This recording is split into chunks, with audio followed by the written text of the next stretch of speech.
There's a certain kind of fear that only comes out at night when you're all alone. The house settles, the world outside goes quiet, and suddenly, every creak of the floorboards, every whisper of the wind, sounds like something else. Tonight, we're diving into that specific terror with 3 true stories from people who were alone at night and wished they were you. Turn down the lights,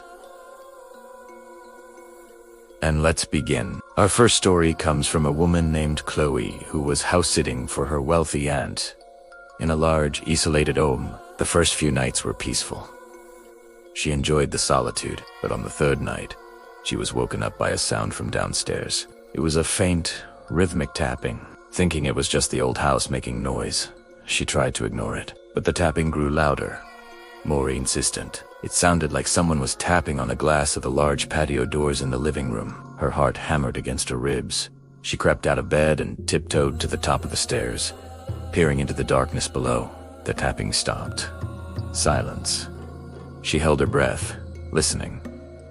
Then, she heard a soft chuckle, seemingly right below her. She scrambled back into the bedroom, locked the door, and hid in the closet, dialing 911 with trembling fingers. The police arrived and found the patio door unlocked, with small, muddy handprints all over the glass. They never found who it was, but Chloe refused to stay another night.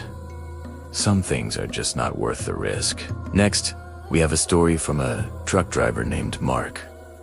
He often drove late at night on long, empty stretches of highway. He was used to the loneliness, even preferred it. One night, he was driving through a desolate part of Arizona. It was around 2 a.m., and he hadn't seen another car for over an hour. Suddenly, he saw a figure on the side of the road, frantically waving their arms. Against his better judgment, he slowed down as his headlights illuminated the person.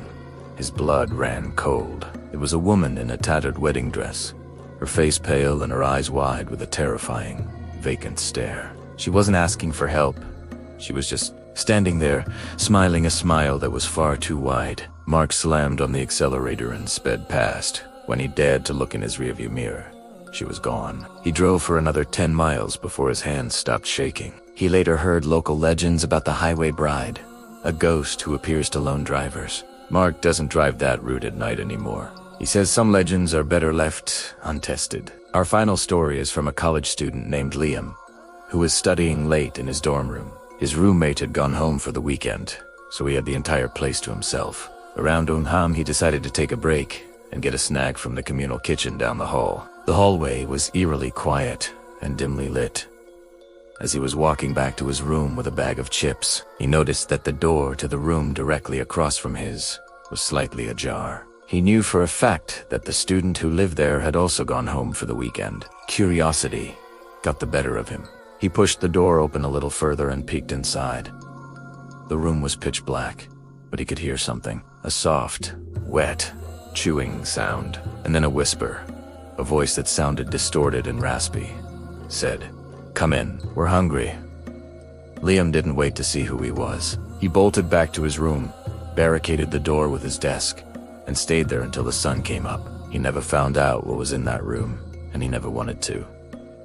The next day, he put in a request to change dorms. Sometimes, the scariest monsters are the ones you never see. That's all the time we have for tonight's stories. It just goes to show, you never truly know what's lurking in the dark when you're all alone. Sweet dreams.